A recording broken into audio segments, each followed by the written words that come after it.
Bonjour et bienvenue sur les ondes d'Only Finance, le podcast dynamique et sans tabou où on parle d'argent et de finances avec Caroline Charret, votre conseillère en sécurité financière, représentante en investissement et en assurance et rente collective.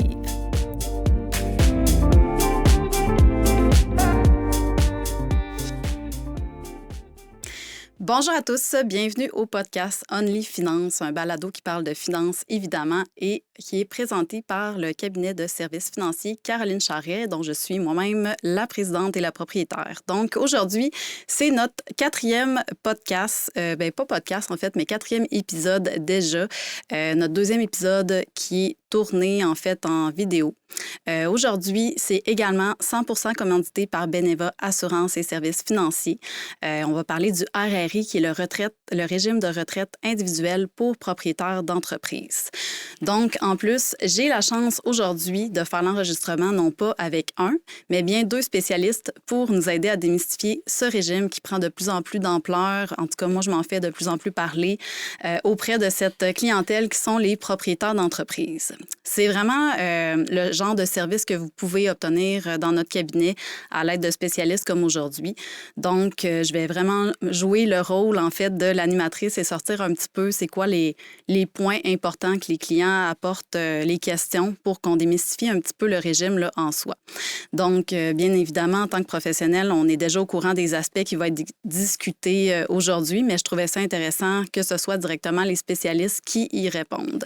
Donc, bienvenue, Alexandre et Dominique. J'aimerais ça si vous pourriez faire une petite présentation de chacun de vous. C'est quoi votre rôle et un petit peu votre historique là, professionnel? Oui, bien, merci. Bonjour tout le monde. Bonjour Caroline. Merci de l'invitation. Moi, mon nom, c'est Alexandre Trudel. Je suis directeur de compte chez Beneva au niveau du placement seulement. Donc, mon historique chez Beneva, ça fait déjà une dizaine d'années que je travaille chez SSQ. Je proviens de la mutuelle SSQ qui a fusionné, comme vous le savez, avec la capitale. Donc, on est Beneva depuis quelques années maintenant. Donc, j'ai commencé en assurance collective, ensuite investissement à retraite, conseiller au service à la clientèle. J'ai fait mes permis de conseiller en sécurité financière et maintenant aux ventes depuis environ 5-6 ans. Donc, mon rôle, c'est vraiment d'aider les conseillers, les conseillères comme toi, Caroline, à développer ses affaires avec sa clientèle sur le terrain en vous donnant des formations, en vous aidant avec nos outils, notre plateforme, nos produits que vous avez l'opportunité de distribuer. Et ça me fait vraiment plaisir d'être là aujourd'hui pour démystifier le RRI avec un de mes partenaires d'affaires. Bien, merci beaucoup d'avoir accepté l'invitation. Bien, merci beaucoup, Caroline, aussi pour l'invitation. Merci à Beneva et Alexandre pour la collaboration. Pour ma part, Dominique Sanson, je suis actuaire de formation. J'ai fait mes études à Laval. Ça fait déjà plus de 10 ans. Donc, je suis aussi fellow de la Société des actuaires et de l'Institut canadien des actuaires. Donc, j'ai commencé ma carrière là, chez E.ON, un grand cabinet de consultation en actuariat.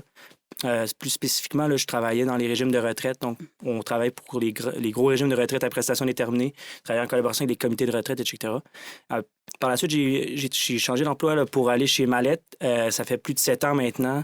Et puis, toute autre expérience, une autre clientèle, c'est là que j'ai développé mon expertise sur les régimes de retraite individuels. Donc, chez Mallette Actuaire, on a vraiment, là, on est un leader là, dans ce qui a trait au régime de retraite individuelle dans la province. Donc, on a plus de 750 RRI sous notre gestion actuellement. Donc, on met beaucoup d'RRI en place aussi à chaque année. On en termine. Il y a un certain roulement qui se fait, une croissance qui continue. Donc, c'est pour ça que je suis là aujourd'hui. Là, c'est pour un peu là, utiliser mon expertise puis vous en parler. Parfait. Bien, je te remercie beaucoup pour ta présence également. Merci d'avoir accepté l'invitation. En fait, là, moi, quand j'arrive avec les clients puis je leur parle du RRI, souvent, je leur explique que c'est comme... j'essaie d'expliquer ça vraiment simplement. C'est comme si on cède notre espace REER à notre entreprise, finalement, parce qu'il faut vraiment être à la base un propriétaire d'entreprise là, pour y avoir accès. Mais en plus, on accumule des droits de cotisation plus élevés que dans notre REER personnel. Donc, ça, c'est un des avantages là, principaux. Ensuite de ça, bien, c'est sûr que ça crée un facteur d'équivalence là, au niveau de notre cotisation fédérale. Puis, ça nous permet peut-être, par exemple, de se verser moins de salaire ou de cotiser dans d'autres types de régimes comme le CELI, puis d'avoir des stratégies fiscales selon la situation du client, là, bien évidemment.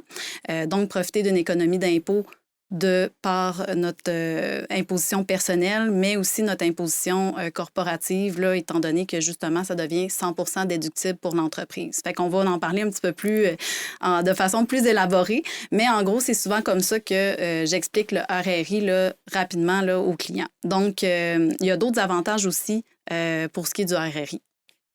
Évidemment, il y a beaucoup d'avantages.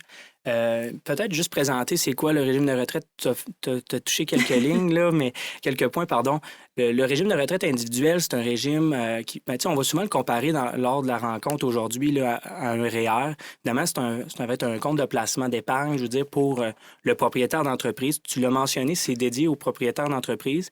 Il y a une condition à respecter pour avoir le RRI. Donc, il faut se qualifier comme une personne rattachée aux yeux de la loi de l'impôt. Là. Donc, une personne rattachée, c'est quelqu'un qui détient 10 d'une catégorie d'actions. Il faut comprendre que c'est n'importe quelle catégorie d'actions. Donc, ça peut être des actions votantes ou non, des actions qui n'ont aucune valeur également. Donc, c'est vraiment n'importe quelle catégorie. Ou avoir un lien de dépendance avec une personne qui serait actionnaire qui détiendrait 10 d'une catégorie d'actions. Donc, la conjointe, par exemple, là, qui travaille dans l'entreprise, peut avoir son propre RRI également. Donc, ça, c'est pour à qui ça s'adresse. Dans le fond, là, pour pouvoir bénéficier du régime de retraite individuel. Il y a d'autres critères pour voir si c'est intéressant. On pourra y revenir tantôt. Mais les principaux avantages, en fait, le régime de retraite, pour continuer là-dessus, individuel, c'est un régime qu'on va dire de type à prestation déterminée. Donc, comme le régime à prestation déterminée, pour ceux qui ne le savent pas, c'est le même type de régime que les gens au gouvernement ont accès. Là, donc, les fonctionnaires souvent... Il n'y en a presque plus. Exactement. Mais c'est un bon régime de pensée. Oui, exact. Beaucoup de régimes à prestation déterminée qui sont convertis maintenant en régime à cotisation déterminée ou même qui sont fermés. Là, mais comme la plupart d'entre nous, vous savez là, que les régimes à prestation déterminée, c'est les régimes qui sont généreux. Tout le monde parle des régimes des fonctionnaires ou le monde à la ville, comme quoi ils sont chanceux d'avoir ce genre de régime-là. Alors, c'est souvent, c'est le fait que le RRI soit un régime à prestation déterminée, souvent qui va lui donner ses avantages vis-à-vis le REER traditionnel. Tu l'as dit, au terme des déboursés additionnels ou des cotisations supplémentaires que va permettre le RRI, c'est la raison, le fait que ça soit un régime à prestation déterminée, c'est une des principales raisons. Donc, c'est un régime à prestation déterminée. C'est pour ça qu'il y a un actuaire qui doit être impliqué dans le dossier d'un RRI. Donc, le rôle de l'actuaire, c'est de venir établir les droits de cotisation que la compagnie devrait faire pour pouvoir respecter ses engagements futurs vis-à-vis la promesse de rente qui est faite à l'employé. Donc, c'est pour ça que je suis là aujourd'hui, puis c'est pour ça qu'on fait des calculs dans les dossiers de RRI. Le RRI, ça va être un compte de placement qui va appartenir à 100 aux participants, donc aux propriétaires. C'est ce qui est particulier avec un RRI, c'est que le participant au régime, le propriétaire et l'administrateur du régime, c'est toute la même personne. Donc, il y a un seul participant dans le régime, puis les intervenants dans ce régime-là, c'est toute la même personne. Donc, c'est ça. Puis, le compte de placement, ça va être un compte en fiducie, là, normalement, ou en assurance, tout dépendant de comment c'est monté au début. Là. C'est un compte qui va, comme j'ai dit, appartenir aux participants, mais qui c'est pas c'est pas un actif qui va appartenir à l'entreprise. C'est vraiment distinct. Ça va être insaisissable ou en cas de faillite, par exemple. Donc, c'est vraiment là, scindé en... On met ça à côté. Et puis, les cotisations, bien évidemment, vont devoir provenir de l'entreprise.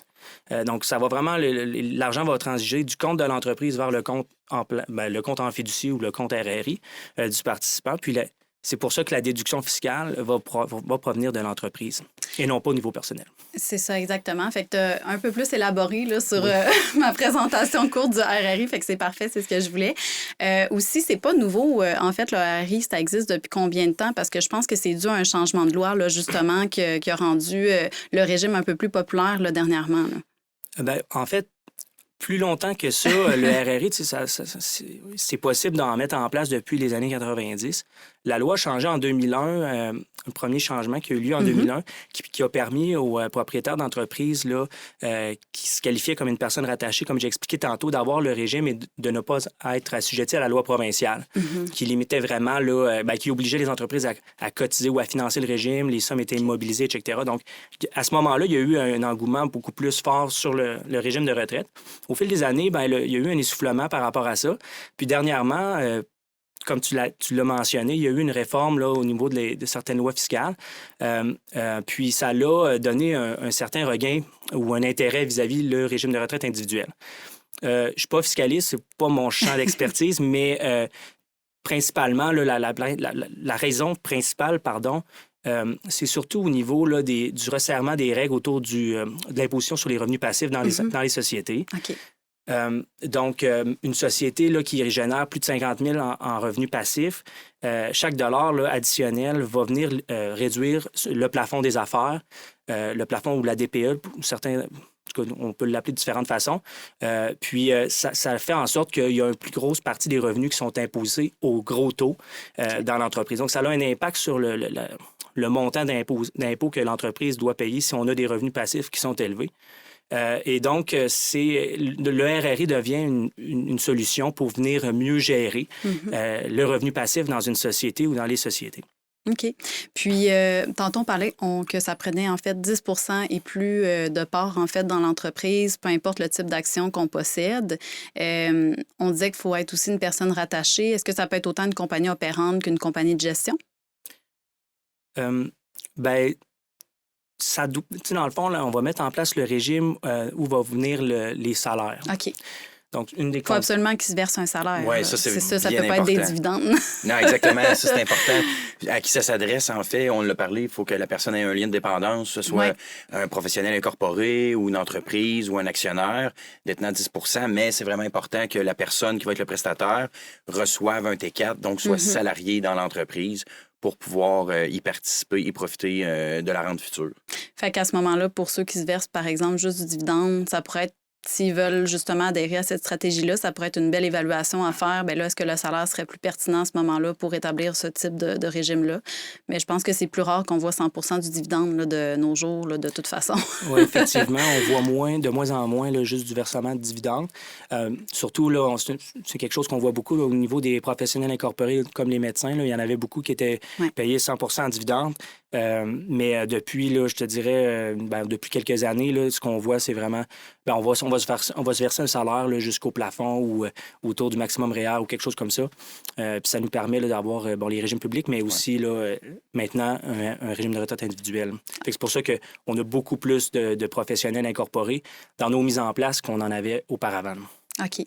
Puis, en fait, pour que ça vale vraiment la peine, des fois, j'ai des clients qui ont l'impression qu'ils doivent faire vraiment beaucoup de revenus pour que, en fait, puissent profiter un peu de ces avantages-là. C'est sûr, il faut avoir de la liquidité là, pour pouvoir investir à l'intérieur du régime, mais est-ce qu'il faut absolument plafonner pour que ça vale la peine ou c'est... Non, pas nécessairement. Il y a deux aspects à ça. Le premier, c'est sûr que plus que quelqu'un a un gros salaire, plus que le maximum, il va y arriver rapidement pour ses cotisations, mais si quelqu'un, ça fait plusieurs années, comme 25 ans, qui travaille dans l'entreprise, qui veut mettre en place le RRI, peu importe le salaire qu'il y a eu, là, le long service passé va faire en sorte qu'on va pouvoir aller rattraper beaucoup de cotisations antérieures qui auraient été non utilisées, par exemple. Puis c'est là qu'on peut mettre en place des plus grosses sommes auxquelles on ne s'attendrait pas du fait qu'on fait un salaire moins élevé que ce qu'on pense qu'il faudrait faire comme salaire. J'ai pas de chiffre niveau, là, baromètre, là, mais qu'est-ce qui est un gros salaire, qu'est-ce qui ne l'est pas. Mais plus qu'on a du service passé... Ça, c'est relatif pour chaque personne. Exactement. chaque dossier va être différent. Puis, il ne faut pas s'arrêter à ça. Puis, c'est souvent, là, on va regarder sur Internet, puis on va voir là, que ça prend un revenu de 70, 100 000, 75 000. Des fois, on voit toutes sortes ce genre de chiffres-là, là, on les voit souvent. Mais je vous dirais de ne pas s'arrêter à ça. Si ça fait 30 ans que tu travailles dans ton entreprise, tu t'es versé 25 000, 40, 50 000, petite progression, jamais vraiment des revenus très, très élevés. Ça peut être des très bons dossiers RRI. Il faut comprendre que les vieux salaires vont être indexés en dollars d'aujourd'hui selon nos calculs. Fait qu'on profite d'une certaine indexation selon le salaire industriel moyen. C'est la statistique qu'on utilise. Mais alors, les vieilles années là, sont très intéressantes dans le régime de retraite individuel. Donc, il ne faut pas s'arrêter à ça. Il faut faire l'évaluation du dossier pour voir si... pour pouvoir les débourser aussi, puis ça dépend là, si la personne a maximisé ses REER, le contexte dans l'entreprise, qu'est-ce qu'on cherche aussi. Là. Donc, il y a plusieurs autres éléments. Il ne faut pas s'arrêter juste au fait là, qu'on n'a pas nécessairement un salaire de plus de 70 000. OK, parfait, parce que ça, je pense que ça fait partie des questions. Là, on a un mini-questionnaire, d'ailleurs, que je vais mettre en ligne en dessous du podcast. S'il y a des gens qui veulent aller remplir le questionnaire, c'est vraiment pas... je pense que peut-être 7 7-8 questions Il y dedans. a très peu de questions sur notre formulaire, qui est le formulaire de Beneva, Ouais. pour permettre de compléter une analyse là, dans un premier temps. Puis, il faut savoir que ce formulaire-là, c'est complètement gratuit. C'est ça, exactement. Ben, on va en parler On va en tantôt parler des des étapes. frais, mais le formulaire, ça coûte rien, ça prend pas de temps. Donc, c'est sûr que c'est toujours... si c'est d'actualité pour la Exact. personne, ben, pourquoi pas y aller? Exactement. Ça coûte rien de l'essayer. Exactement. Sinon, il y a un autre régime que j'ai entendu parler par certains de mes clients, que c'était pas moi qui avais mis en place justement le RRI, puis je suis arrivée au fait. En fait, on me parlait du RRE, qui est un régime de retraite exécutif ou quelque chose comme ça, ouais. Pouvez-vous m'en parler un petit peu de ça pour qu'on distingue? Est-ce que c'est la même chose ou... Ben, tu sais, dans le fond, il y a le RRE, régime de retraite exécutif. Il y a le PPP aussi, le plan de pension personnel ou Personal Pension Plan. Puis il y a aussi le régime de retraite hybride, donc c'est différent, là, en tout cas, autre nom utilisé pour définir un RRI. Il faut comprendre que ces régimes-là sont assujettis au même cadre législatif, mais aux mêmes règles et lois là, que le RRI. C'est des régimes qui sont enregistrés auprès de l'Agence du revenu comme des régimes de retraite individuels. Okay. Donc, on remplit le formulaire pour envoyer à l'Agence du revenu. On ne coche pas régime de retraite exécutif, ça n'existe pas. C'est des noms enregistrés, là, c'est des trademarks. Je ne sais pas comment bien le traduire. Un nom de marketing? Moi, en tout cas, il y a beaucoup de marketing autour de ces régimes-là. C'est des RRI. Donc, il faut... souvent, là, on peut s'en faire parler, puis on va dire que c'est meilleur que le RRI, que ça va faire telle chose de plus que le RRI. Mais il faut comprendre que c'est des RRI. On peut faire exactement la même chose avec nos régimes. C'est juste que nous, on va s'adapter en fonction des options qu'on peut moduler là, dans le régime, mais on va s'adapter aux besoins du client. C'est pas toujours pertinent, je te dirais, dans 90 % des cas, le RRI, là, sans nécessairement mettre du flafla, là, ça va convenir. Là. Donc, tu sais, il faut faire très attention. Si jamais on vous en parle, ça vaut la peine là, d'avoir un avis indépendant par rapport à ça. Bien, soit d'en parler avec moi ou Alexandre, puis on va pouvoir vous dire si dans votre situation, puis au final, on va être capable de faire la même chose ou d'offrir le même régime. C'est juste qu'on ne l'appellera pas régime de retraite exécutif. Là. On n'a pas de nom. Fait que si je comprends bien, c'est sensiblement la même chose, mais des fois, il peut avoir le RRE ou on va dire celui qui est offert, le original, qui va peut-être être plus pertinent de l'un ou l'autre là, à ce moment-là. C'est tout ce que je comprends. Bien, le RRE va être offert seulement que par un certain groupe de personnes. Là, donc, c'est un trademark qui appartient à quelqu'un qui est vendu là, sous ce nom-là. Toi, tu voulais dire, dans le fond, que ça vaut la peine de faire plus qu'une évaluation pour voir avec qui on veut faire affaire au niveau du régime. Informez-vous là, par rapport à ce qu'ils vont vous dire sur les avantages vis-à-vis le RRI, parce que normalement, il n'est pas supposé avoir d'avantages, puisque ça reste que c'est un RRI aussi. Là. Donc, on va pouvoir offrir la même chose. Ils vont souvent amener les mêmes points, là, transfert intergénérationnel de l'actif au décès des parents, par exemple. On peut faire la même chose, c'est juste que nous, on va appeler ça un RRI familial. Donc, c'est vraiment... là. Ça va être applicable dans certaines situations bien spécifiques. Donc, ça prend une entreprise familiale, des enfants qui travaillent dans l'entreprise. Fait que tu peux pas... C'est pas bon pour tous les cas, là, vraiment pas. Puis il y a d'autres choses qui vont amener, là, donc régime à plusieurs volets, là, donc volet à cotisation déterminée, prestations déterminées, les avantages que ça va amener. Mais on peut faire la même chose avec un RRI pour les personnes de moins de 40 ans. On va le faire pour nos clients. Okay. Donc, finalement, c'est juste, comme je disais tantôt, on va s'adapter selon la situation ou les besoins du client. Mais faut se rappeler que c'est la même chose à la fin. Là. OK, je comprends. Puis si, mettons, il y a quelqu'un qui avait déjà un RRI, un RRE ou un PPE, je pense que tu as dit aussi. PPP, oui. PPP, OK. Est-ce que il peut, comme les placements, des fois, on peut transférer ça si jamais on veut justement faire affaire avec une autre personne ou avoir nos fonds, par exemple, avec une autre institution à l'interne de notre régime, ça se fait-tu? Oui, Okay. Oui, ça se fait facilement. On l'a déjà fait beaucoup avec Alexandre. Mais il faut comprendre que le transfert de placement, là, c'est vraiment facile. Là, c'est des formulaires à compléter. Puis changer d'actuaire aussi, là, il n'y a pas de frais à faire un tel transfert. On s'occupe de tout. Là, puis l'autre actuaire est obligé, par nos normes de pratique, là, de collaborer, de nous fournir les informations pour qu'on puisse continuer le dossier. Donc, voilà. OK. J'ai une petite question qu'on n'avait pas parlé avant, mais qui m'a popé. C'est une bonne question. C'est une bonne question parce qu'en fait, juste pour résumer un peu où est-ce qu'on en est présentement, si je peux me permettre, c'est vraiment du côté de Beneva, on est celui qui va offrir les fonds et la plateforme pour l'investissement. Et on travaille en étroite collaboration avec Mallette et Dominique et son équipe, qui, eux, vont vraiment s'occuper des calculs, de faire tout le travail d'actuariat. Puis on est vraiment un service clé en main quand on fait affaire avec toi et que tu choisis de placer un RRI chez nous. C'est vraiment clé en main. Donc, on ne se pose pas de questions. On n'a pas besoin de magasiner son actuaire. Donc, c'est vraiment, tout est fait chez nous, tout est géré chez nous.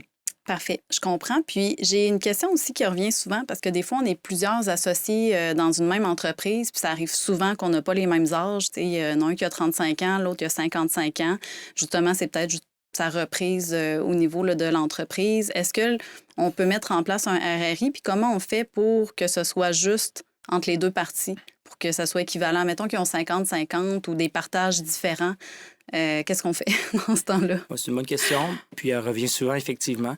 En fait, là, quand on met souvent des RRI dans des entreprises, dans des sociétés où il y a plusieurs actionnaire.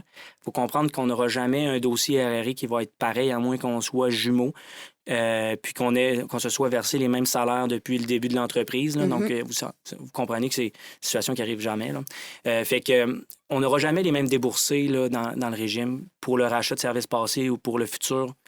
Considérant qu'on n'aura pas le même âge, pas les mêmes niveaux de revenus, différents éléments qui vont influencer tout ça. Là. Il faut le voir d'un point de vue de rémunération globale.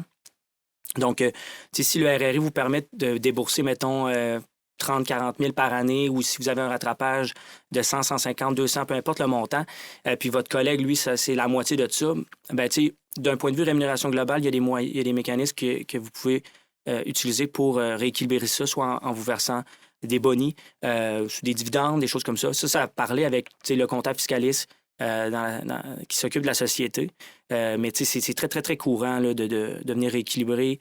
Il y en a aussi qui vont mettre en place les régimes, mais ils vont avoir des déboursés équivalents. Donc, ils vont se limiter, mettons, à celui qui a les déboursés les moins élevés. Okay. Mais on ne vient pas maximiser la solution du RRI pour l'un des associés. Donc, on ne conseille pas nécessairement cette option-là. Puis, ce qu'on va voir le plus souvent, c'est que les gens vont se verser des bonus additionnels pour compenser. Fait que ça peut arriver justement qu'on fasse la rencontre avec le comptable ou le fiscaliste, là, justement.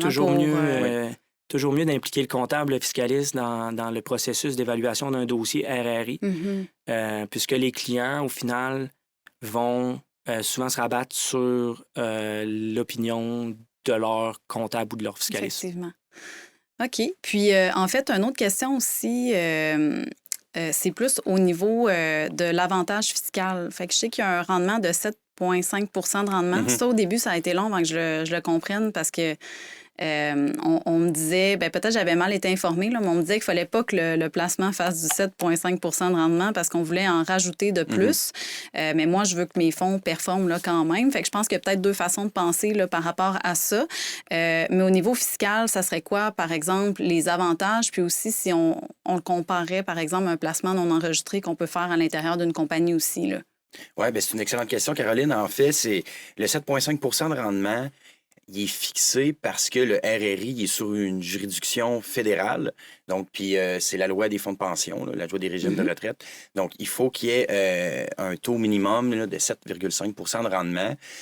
Ce que ça fait, c'est qu'on peut établir plusieurs façons de faire avec des comptes non enregistrés et le RRI, qui est un régime enregistré, pour maximiser sa fiscalité dans l'entreprise. Donc, c'est-à-dire que puis je suis d'accord avec toi, on vise toujours d'avoir les meilleurs fonds avec les meilleurs frais, les meilleurs rendements, etc. Exact. Mais dans ce cas-ci, c'est pas nécessairement le cas. Okay. Parce que, comme Dominique l'a dit tout à l'heure, il ne faut pas oublier que les cotisations sont déductibles d'impôts pour l'entreprise. Effectivement. Donc, si on a un seuil de rentabilité du régime qui est sous la barre du 7,5 bien, pour y arriver, évidemment, on comprend bien qu'on doit cotiser de façon supplémentaire là, dans le régime. Donc, ça fait des cotisations déductibles d'impôts supplémentaires. Donc, quand on a la liquidité dans l'entreprise, ça devient extrêmement intéressant. L'autre chose... Dépendamment du taux d'impôt aussi de ton entreprise. Exactement, dépendamment du taux d'impôt à laquelle c'est le moment là, de faire la cotisation. L'autre chose, au niveau des placements en tant que tel, pour faire un plan de match viable au niveau fiscal des placements, on le sait qu'un gain en capital, c'est imposable à 50 %. C'est-à-dire que si un individu fait des rendements dans un compte non enregistré et obtient un gain en capital, c'est ce qu'on vise la majorité du temps, bien, 50 % de ce gain-là va être imposable à son taux marginal d'impôt. Ouais. Versus un régime enregistré, bien là, il n'y aura pas d'imposition. à ce moment-là. Et le compte non enregistré, au niveau des revenus fixes, on va souvent avoir des revenus d'intérêt. Ouais. Les revenus d'intérêt, eux, sont imposables à 100 Mhm. Donc, on essaie de limiter le plus possible pour la fiscalité d'avoir des revenus d'intérêt dans son compte non enregistré. Donc, c'est là d'où les mathématiques embarquent et la logique, tout simplement, c'est qu'on fait dans les RRI, notre régime enregistré, on place le plus possible des revenus fixes dans ce type de stratégie-là. Dans le RRI. Dans le OK, RRI, oui. parfait. Fait que ce qui fait en sorte qu'on va générer des revenus d'intérêt Mhm. qui seront non imposables Mhm. et on risque, pas toujours, mais par exemple, là, présentement dans la conjoncture économique, c'est sûr que les fonds obligataires revenus fixes, ça performe quand même moins bien. C'est sûr que des fois, les fonds obligataires vont bien performer. On a déjà vu plus que 7,5, mais souvent, ça va être autour de entre 2 et 4 de rendement annualisé. Donc, Plus conservateur. plus conservateur. Donc, on se donne la place pour des cotisations subséquentes. Et du côté du non enregistré, pour capitaliser et profiter de la fiscalité plus avantageuse des gains en capitaux générés, bien là, on va mettre des types de fonds axés sur la croissance à long terme pour arriver à la retraite et avoir des rendements beaucoup plus importants, Ouais. puis avoir une meilleure fiscalité là, dans ses affaires. Fait qu'il y aurait une belle stratégie à faire là, avec le RRI, le non enregistré, privilégier justement les gains capitaux dans le non enregistré, puis privilégier les fonds avec les revenus, justement, Exactement. pour justement profiter là, de la déduction fiscale sur le RRI, C'est ce ça. qu'on n'aurait pas dans un compte non enregistré à ce moment-là. Exact. Tout est bien outillé pour dire à ton client les types de fonds à sélectionner des deux côtés. Puis nous, on est là aussi pour vous appuyer dans le choix de fonds sur nos plateformes. Exactement. Je vais faire une petite aparté, en fait, pour spécifier qu'on va parler des fonds, justement, qui sont offerts dans le RRI via Beneva, mais ça va être notre mini-capsule du mois suivant. Donc, si vous voulez savoir un petit peu plus là, par rapport aux fonds gestionnaires, comment ça fonctionne quand on choisit nos fonds, allez écouter, mais il ne sera pas sorti là, en décembre, mais en janvier, vous allez pouvoir aller l'écouter là, pour finaliser en fait un peu le podcast d'aujourd'hui là, pour que ça soit vraiment complet là, de ce côté-là. Une autre question que j'ai souvent, bien là, si je mets ça en place, est-ce que je suis pris avec ça? Est-ce que ça se défait? Est-ce que je dois honorer ça jusqu'à vitam aeternam? Comment ça fonctionne si jamais je vends ou je le veux plus ou il arrive une situation qui fait en sorte qu'il faut mettre fin au RRI? C'est une grosse question, mais c'est une bonne question. On n'est jamais pris avec le régime de retraite individuel. On peut toujours venir terminer le régime à n'importe quel moment, là, du moment qui est mis en place. Il faut comprendre aussi qu'avec le RRI, on n'a pas les mains liées là, au niveau du financement, dans le sens qu'on n'a pas d'obligation à financer ce régime-là. Donc, c'est un avantage là, que je n'ai pas pu nommer encore, là, mais c'est un point très important que les gens doivent comprendre. Donc, on n'est pas obligé de faire les cotisations là, qui sont... on n'est pas obligé de financer le déficit, on n'est pas obligé de cotiser la cotisation annuelle si on a une année plus difficile ou on a d'autres projets dans notre société. Les cotisations qu'on ne fait pas, ou la cotisation annuelle en pourcentage du salaire, par exemple, on ne la fait pas une année, on ne la perd pas, là, on va être capable là, de récupérer ces droits de cotisation-là, un peu avec comme c'est le cas avec le REER puis la vie de cotisation, mais ça va être un peu différent, là, mais le traitement, c'est moi qui vais faire le suivi comme actuaire, mais on ne perd pas les droits de cotisation. Pour répondre à ta question, dans le fond, là, on n'est pas obligé. Dans le fond, on peut toujours terminer le régime à n'importe quel moment. C'est sûr que là, il va y avoir des situations qui vont peut-être forcer, là, en tout cas, à prendre action vis-à-vis le RRI.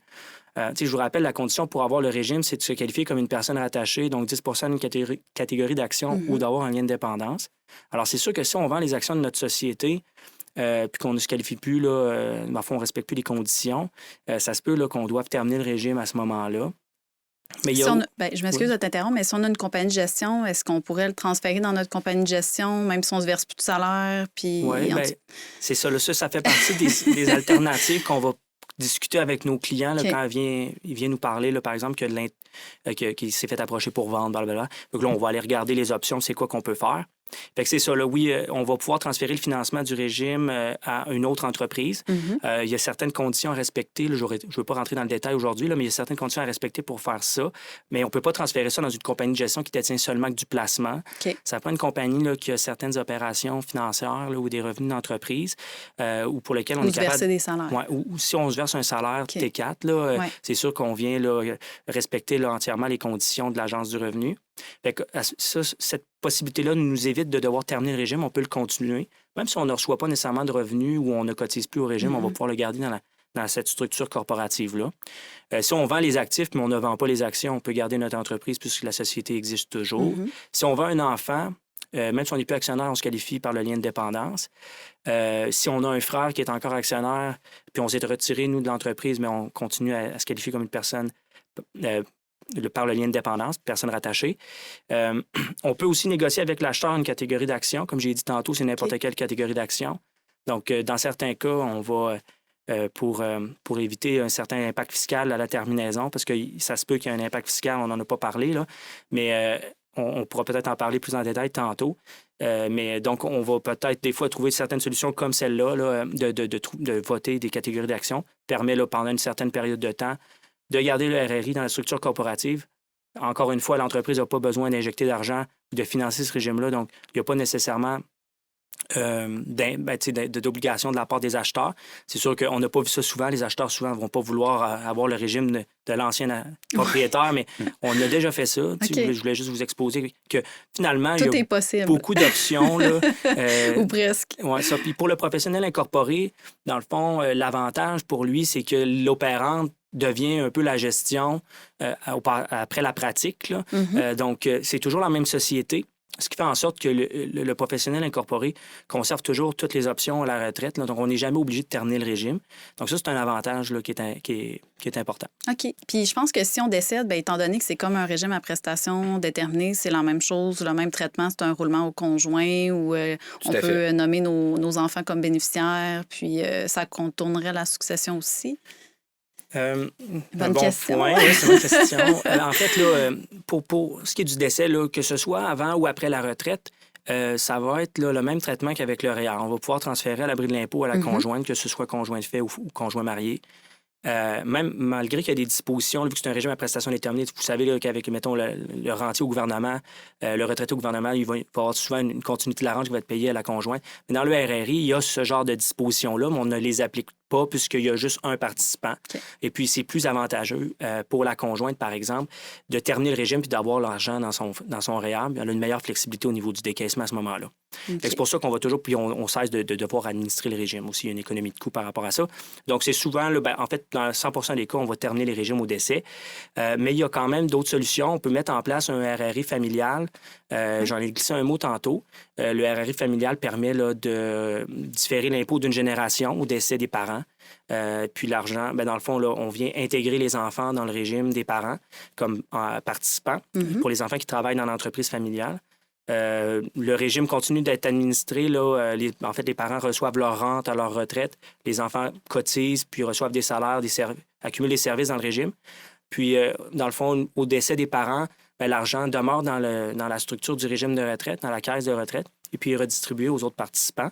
Et c'est pour ça qu'il n'y a pas d'impôt qui est payé. Là. Dans le fond, l'argent demeure dans le véhicule, là, qui est soutenu fiscalement. Fait que c'est un avantage qui est très, très intéressant, mais il y a beaucoup de choses à considérer que je ne parle pas là, aujourd'hui. Mais oui, on pourrait en parler pendant 5 heures, d'après moi.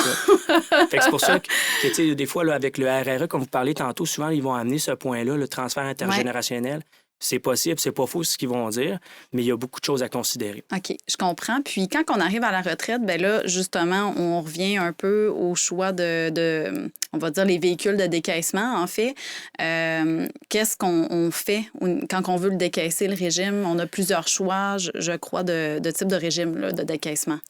Oui, donc on a 3 options avec le RRI. Il faut comprendre qu'on n'a pas d'obligation à décaisser avant l'âge de 71 ans. Donc, le 31 décembre de l'année où on atteint 71 ans, on est obligé de décaisser à partir de ce moment-là. C'est comme le REER offert, en fait. Oui, c'est ça. C'est la même règle qui va s'appliquer. On peut décaisser avant. On peut commencer là, à recevoir une rente là, bien avant 65 ans. Il y a plusieurs possibilités à ce niveau-là.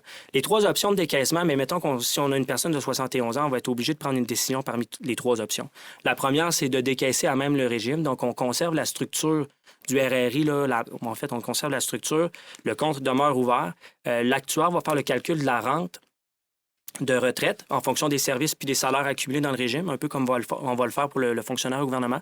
Et puis, le gestionnaire de placement va décaisser le montant de la rente, puis ça va être versé aux participants. OK. Le montant de la rente reste fixe annuellement. On ne peut pas décaisser moins ou décaisser plus. C'est vraiment le montant de la rente. Ça, c'est devenir retraité de son RRI. Okay? On continue le RRI à travers la retraite. Et puis, selon les dispositions du régime, on reçoit la rente qui est prévue. Ça, c'est la première option. La deuxième option, l'option 2 ou 3, là, si vous voulez, c'est dans la situation où on vient terminer le régime de retraite. Et puis, on va avoir deux possibilités pour liquider la caisse de retraite. La première, c'est de venir faire l'achat d'une rente auprès d'un assureur. Donc, dans le fond, on va utiliser là, la valeur marchande du régime pour aller magasiner la rente. On va choisir l'assureur qui va nous donner la rente la plus élevée. Ou on peut aussi aller magasiner avec la rente qui était prévue du régime. Et puis, on va choisir l'assureur qui va nous faire la cotation, choisir la prime la moins élevée. Si jamais la valeur marchande est moins élevée que la valeur de la prime, on pourra, la compagnie peut venir financer l'écart. C'est une cotisation entièrement déductible. Puis des fois, il peut y avoir des bons écarts entre la valeur marchande puis le coût pour assurer la pleine rente du régime qui était prévue. Il y a des stratégies à faire aussi, même rendues au décaissement. Oui, effectivement. Mais c'est une option qui est quand même rarement utilisée. Les entrepreneurs préfèrent quand même garder le contrôle sur leur placement. Quand on fait l'achat d'assurance, on perd la propriété du capital. On transfère tous les risques, que ce soit les risques d'investissement et de longévité. Okay. La dernière option pour liquider la caisse, c'est la plus populaire, celle qui est utilisée le plus souvent, si vous voulez, c'est de retransférer les sommes dans les véhicules enregistrés REER ou FER. Ça dépend à quel âge qu'on va le faire. Mais dans le fond, il y a un maximum transférable au REER ou au FER qu'on doit respecter. Donc, généralement, là, la valeur marchande va être, en moyenne, je vous dirais, un petit peu plus élevée que le maximum, de l'ordre d'environ 10 de la valeur. Ça, je te vous dis, c'est une moyenne. Ça dépend vraiment des régimes, s'ils ont été bien provisionnés selon les rendements. Puis voilà, une fois que c'est dans ces REER, le régime est terminé, puis on décaisse là, en fonction des règles là, sur le FER. C'est ça. Okay. Il y a vraiment un avantage à faire ça, puis c'est pas pour rien que c'est l'option la plus populaire qui est prise à la terminaison du régime, parce que, comme on le sait, ou pour ceux qui ne le savent pas, dans un FER, il n'y a pas de maximum au niveau du décaissement. Donc, on a beaucoup plus de flexibilité avec son capital. On reste propriétaire des sommes, contrairement à l'achat d'une rente, comme Dominique disait. Puis, on peut décaisser le minimum de son FER qui est prévu selon la loi, mais on peut aller retirer annuellement plus que ce montant-là et faire usage de montant variable annuellement. Là. Donc, bien, encore une fois, il y a beaucoup de flexibilité au décaissement. C'est des discussions qu'on a avec nos clients en planification, là, en prévision de leur retraite ou peu importe. Donc, on peut préparer un document là, dans lequel on va faire les calculs selon les différentes options. On va leur parler, on va leur poser des questions.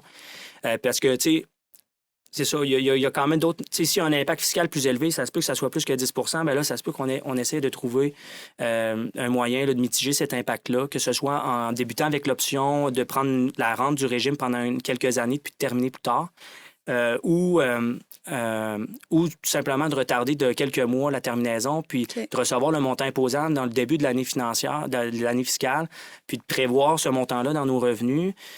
Donc, c'est des choses qu'on peut faire parce que c'est ça. Ça dépend du montant imposable, ça dépend un peu du contexte du client aussi. Exact. C'est ça. Il faut toujours le faire évaluer. Là. De toute façon, ça fait partie des étapes puis de l'offre de service de faire évaluer tout ça parce qu'en fait, on n'a pas besoin là, de savoir si on va faire un FER ou un revenu viager ou peu importe là, comment qu'on va vouloir le faire là, au moment de la retraite. On sait que la planification financière, c'est quelque chose qui évolue au fil des années. La situation peut changer.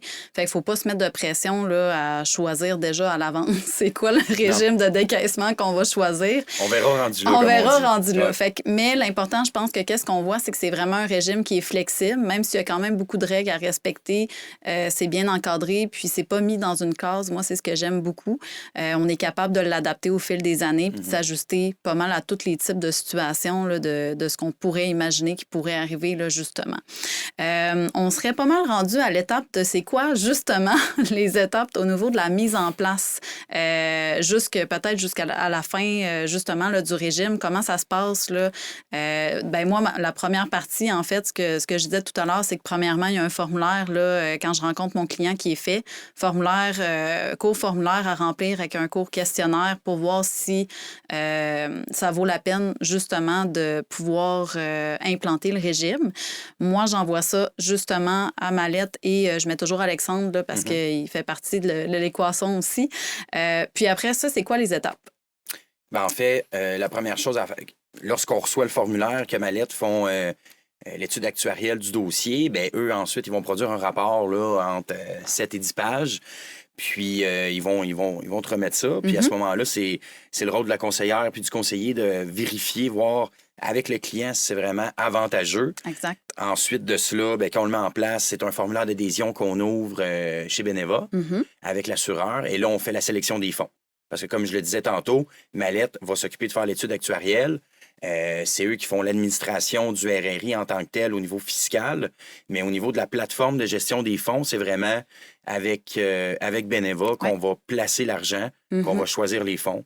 Donc, en fonction du profil en fonction du profil aussi. d'investisseur que tu vas compléter avec tes clients. Exact.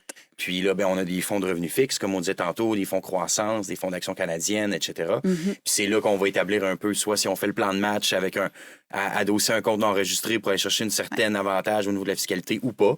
Ça dépend toujours des liquidités ou du profil du client, parce qu'on ne peut pas outrepasser non plus le profil d'investisseur du client tant que ça. Donc, puis par la suite, Dominique s'occupe, lui, aux 3 ans, il y a toujours des évaluations, là, s'il veut rajouter... On peut inclure les frais aussi à travers ça. Comment ça coûte mettre ce t'sais, beau régime en place-là? La première étape, comme Alexandre l'a dit, c'est vraiment l'évaluation du dossier. C'est obligatoire. Ben oui. Il n'y a pas de frais pour faire l'évaluation d'un dossier. Si vous nous complétez le questionnaire, vous nous l'envoyez. On va vous préparer une illustration qu'on appelle. Le rôle de l'illustration, c'est vraiment de voir la pertinence ou non de mettre ça en place dans la situation de votre client. Donc ça, c'est la première étape que je dis obligatoire. Puis par la suite, nous, on vient mettre, une fois qu'on a le go du client, on ouvre un mandat, puis on fait la mise en place, on prépare la documentation. Et puis, on va aller rencontrer votre client pour faire la signature des documents. Donc, on se déplace pour cette rencontre-là. Puis après ça, une fois que le régime est en place, il y a quand même du travail à faire là, au niveau, à chaque année, puis aux 3 ans. Donc, on a des formulaires à remplir à chaque année. De notre côté, on a un service clé en main. On fait...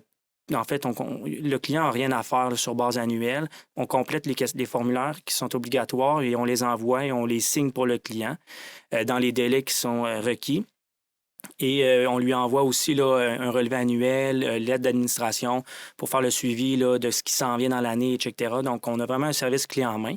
Et à chaque 3 ans, on vient faire un suivi là, de l'évolution du régime, l'évolution financière du régime, donc l'évaluation actuarielle qui est requise par la loi.